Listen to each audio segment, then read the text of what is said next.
ഋത്തിക് റോഷനും ദീപിക പദുകോണും പ്രധാന റോളുകളിൽ വന്ന സിദ്ധാർത്ഥ് ആനന്ദ് സംവിധാനം ചെയ്ത ബോളിവുഡ് ചിത്രം ഫൈറ്റർ വന്നിട്ട് ഏതാണ്ട് ഒരു മാസം ആവാറായി. ഞാൻ ഇന്നാണ് ആ സിനിമ കണ്ടത്. ഇന്ന് എനിക്ക് റിവ്യൂ ചെയ്യണമെന്ന് തോന്നി. അതിന് പ്രധാന കാരണം ഞാൻ സിനിമ കണ്ടത് IMAX 3Dയിലാണ്. അപ്പോൾ ആ ഒരു എക്സ്പീരിയൻസ് എന്നെ ശരിക്കും ഞെട്ടിച്ചു. അതുകൊണ്ടാണ് എനിക്ക് ഇന്ന് ഈ സിനിമയെ പറ്റി ഒന്ന് പറയണമെന്ന് തോന്നിയത്. പലരും മലയക്കോട്ടെ വാലിബന്റെ കൂടെ കഴിഞ്ഞ മാസം 25-ന് റിലീസായ ഒരു സിനിമയാണ് ഇത്.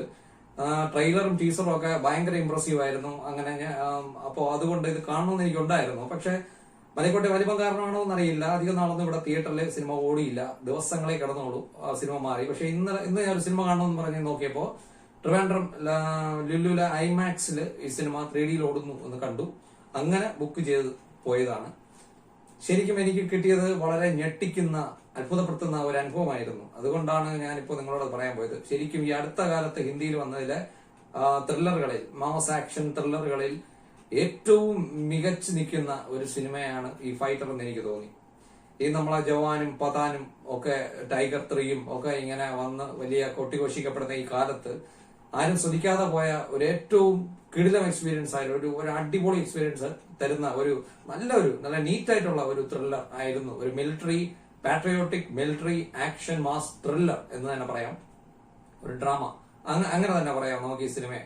എല്ലാ തരത്തിലും ടെക്നിക്കലിയാണ് ഈ സിനിമ ഏറ്റവും മികച്ചു നിൽക്കുന്നത്. ടെക്നിക്കലി ഇതിന്റെ VFX, ഇതിലെ ഭയങ്കരമായ action scene, aerial combat scenes ഒക്കെ ഉണ്ട്. മാനത്തുള്ള മറ്റേ പ്ലെയിനിന്റെ ഫൈറ്റ് സീൻസ് ഒക്കെ ഉണ്ട്.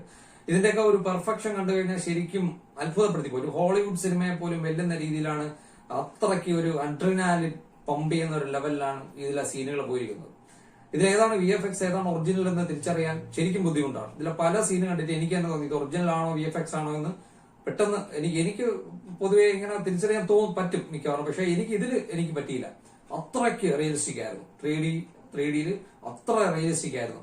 ഇതിൽ 1-2 ഏരിയൽ കോമ്പാറ്റ് സീൻസ്, ക്ലൈമാക്സിനോട് അടുപ്പിച്ച ഒരു സീൻ, ഇന്റർവെൽ സമയത്ത് ഒരു സീൻ, ഇങ്ങനെ 2 ഒരു ഫൈറ്റ് സീൻസ് ഒക്കെ ഉണ്ട്. ആകാശത്ത് പ്ലെയിന്റെ ഫൈറ്റ് സീൻസ് ഒക്കെ ഉണ്ട്. അതൊക്കെ എന്റെ പൊന്നെ ഒരു പറയാൻ പറ്റില്ല. ആ റേഞ്ച് വേറെ ലെവലിൽ നിൽക്കുന്ന സീനുകളാണ്. അതെങ്ങനെ ഒരു ഹിന്ദി സിനിമ ഇത്ര കിടിലമായിട്ട്, ഈ അടുത്ത കാലത്ത് ഗ്രാഫിക്സിന്റെ ഒക്കെ അതിപ്രസരം, ഈ ഓവറായിട്ടുള്ള ആക്ഷൻ സീൻസ്, നടക്കാത്ത ഭയങ്കര അൺറിയലിസ്റ്റിക് ആയിട്ടുള്ള സീൻസ് ഒക്കെ അടക്കി വാഴുന്ന ഈ കാലത്ത് ഇത്ര നീറ്റായിട്ട് ഒരു പടം ചെയ്തെടുക്കാൻ പറ്റിയല്ലോ എന്നുള്ളതാണ്. ടീമിന് ഒരു വലിയൊരു ക്ലാപ്പ് കൊടുക്കേണ്ടതാണ്. സിദ്ധാർത്ഥ് ആനന്ദ്, നമ്മളെ വാറും പതാനും ഒക്കെ എടുത്ത സിദ്ധാർത്ഥ് ആനന്ദ് ആണ് ഈ സിനിമ എടുത്തതെന്ന് വിശ്വസിക്കാൻ പറ്റുന്നില്ല. ഒരിക്കലും വിശ്വസിക്കാൻ പറ്റില്ല. പതാൻ തറയിൽ നിന്ന് പോലും നല്ലൊരു ആക്ഷൻ സീൻ കാണിക്കാൻ പറ്റാത്ത ഈ ഡയറക്ടർ VFX ആയാലും എല്ലായാലും തീരെ ബോറാക്കി ആക്ഷൻ ചെയ്ത ഒരു സിനിമയാണ് പതാൻ. ആ ഡയറക്ടർ ഈ സിനിമ മാനത്ത് നിന്ന് കാണിക്കുന്ന ആക്ഷൻ ഇത്ര നീറ്റായിട്ട് ക്ലീൻ ആയിട്ട് ചെയ്തു വെച്ചിട്ടുണ്ടല്ലോ എന്നുള്ളത് എനിക്ക് അത്ഭുതമായിട്ട് തോന്നി. പിന്നെ സിനിമയുടെ ടോട്ടൽ നിലവാരം സ്റ്റാൻഡേർഡ് ആണ്.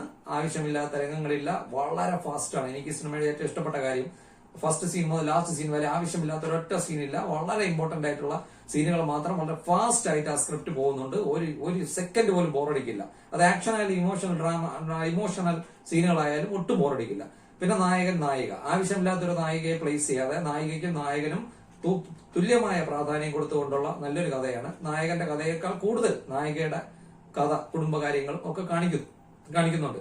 അതുകൊണ്ട് എനിക്ക് അത് വളരെ നല്ല രീതിയിൽ കൊണ്ടുപോയി. രണ്ടുപേരും ഒരേപോലെയാണ് സിനിമയിൽ പോകുന്നത്. രണ്ടുപേർക്കും നല്ല പ്രാധാന്യമുണ്ട് എല്ലാ രംഗങ്ങളിലും. ഈവൻ ക്ലൈമാക്സിൽ ഉൾപ്പെടെ നായികയ്ക്ക് നല്ല പ്രാധാന്യമുണ്ട്. പിന്നെ വില്ലൻ എന്ന് പറയാൻ, വില്ലനെ കാണാനൊക്കെ ഒരു ഇംഗ്ലീഷ് റാംബോ ലുക്കൊക്കെയാണ്. ടെർമിനേറ്റർ പോലെയൊക്കെ ഇരിക്കും.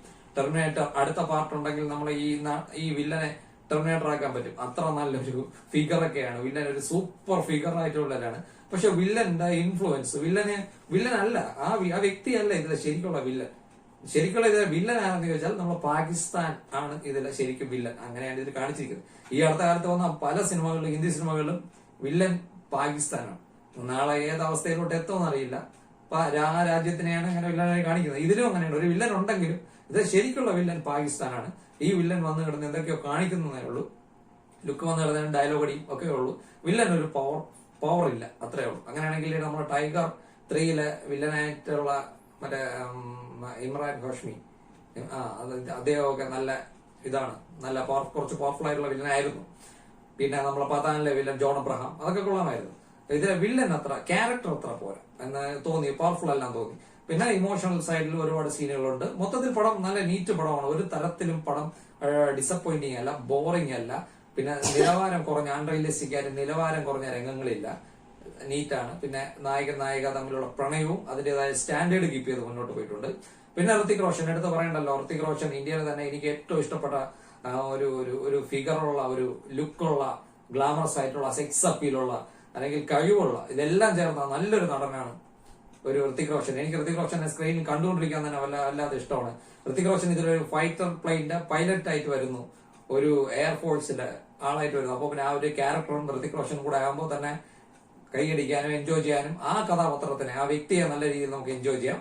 എല്ലാ തരത്തിലും നല്ലൊരു സിനിമയാണ്. മ്യൂസിക് കൊള്ളാം, BGM കൊള്ളാം. പിന്നെ ഇനി ഐമാക്സ് എക്സ്പീരിയൻസ് എങ്ങനെയാണെന്ന് പറയാം. ഐമാക്സിൽ എക്സ്പീരിയൻസ് ചെയ്തപ്പോൾ ഒരു ഇംഗ്ലീഷ് സിനിമ കാണുന്ന ഒരു ഫീലാണ് എനിക്ക് ഇതിലെ പല സീനുകളിൽ കിട്ടിയത്. തുറന്നു പറഞ്ഞാൽ ഇതിലെ 3D നല്ല ഡെപ്തോട് കൂടി ചെയ്തിട്ടുള്ള 3D ആണ്. ഒരു സാധാരണ സീൻ ഇപ്പോൾ ഒരു വ്യക്തികൾ നിൽക്കുന്നതിൽ നമുക്ക് നല്ല 3D ഡെപ്ത് ഫീൽ ചെയ്യും.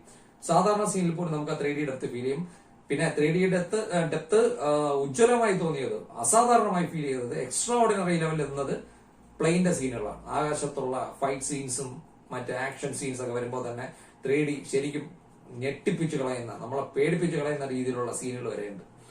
അവർ പ്ലെയിനിൽ നിന്ന് ചാടുന്ന പോലുള്ള രംഗങ്ങളൊക്കെ കറക്റ്റ് 3Dയിൽ ഭയങ്കരമായ ഫീലാണ് കിട്ടിയത്. പറയാൻ വാക്കുകളില്ല, അത്ര സൂപ്പറായിട്ട് സിനിമ ചെയ്തിട്ടുണ്ടായിരുന്നു. സൗണ്ട് എഫക്റ്റും അങ്ങനെയാണ്. പ്ലെയിന്റെ ബാക്കിലെ പ്രൊപ്പല്ലറിൽ നിന്ന് വരുന്ന ആ ഒരു ബും സൗണ്ട് അടിക്കുമ്പോൾ തന്നെ നെഞ്ചിൽ വന്ന ആ കാറ്റ് നെഞ്ചിൽ വന്ന് അടിക്കുന്ന ഒരു ഫീലാണ് കിട്ടിയിരുന്നത് ഐമാക്സ്. അപ്പൊ എല്ലാ തരത്തിലും ഒരു വൺ എക്സ്പീരിയൻസ് ആയിരുന്നു, ഒരു വേറെ ലെവൽ എക്സ്പീരിയൻസ് ആയിരുന്നു ഈ പടം. ശരിക്കും എനിക്ക് ഏറ്റവും വിഷമമുള്ളത് ഈ സിനിമ പെട്ടെന്ന് അത്രയ്ക്ക് ശ്രദ്ധിക്കപ്പെടാതെ പോയി. അത് എന്തുകൊണ്ടാണെന്ന് അറിയില്ല. ഇങ്ങനെയല്ല ഈ സിനിമ വരേണ്ടത്. ഈ നായകന്മാരുടെ പിന്നാലെ ഷാറൂഖ് ഖാനോ സൽമാൻ ഖാനോ ഒക്കെ ഷാറൂഖ് ഖാൻ അവരൊക്കെ ചെയ്തിരുന്നെങ്കിൽ ഈ സിനിമ ചിലപ്പോ പറഞ്ഞ് കേൾക്കുമായിരുന്നു പുറത്ത്. അവരൊക്കെ എന്ത് ചെയ്താലും ഇവിടെ കാണാൻ, ഇടിച്ചു കയറി കാണാൻ ആളുണ്ട്. പക്ഷെ വളരെ കഷ്ടപ്പെട്ട് നീറ്റായിട്ട് ഇത്രയും വൃത്തിയോടെ മാന്യമായ രീതിയിൽ ചെയ്തെടുത്ത നല്ലൊരു സിനിമയായിരുന്നു ഈ ഫൈറ്റർ. ഇന്നലേക്ക് നാളെ സിനിമ OTTയിൽ വരും. നെറ്റ്ഫ്ലിക്സിലാണ് സിനിമ വരാൻ പോകുന്നത്. നല്ല പ്രിന്റ്, നല്ലൊരു അറ്റ്മോസ്ഫിയറിൽ നല്ല പ്രിന്റ്, നല്ല സൗണ്ടോട് കൂടി നല്ല രീതിയിൽ, മാക്സിമം നല്ല രീതിയിൽ സിനിമ കാണാൻ ശ്രമിക്കുക. തീർച്ചയായും നിങ്ങൾക്ക് ഇഷ്ടമാകും.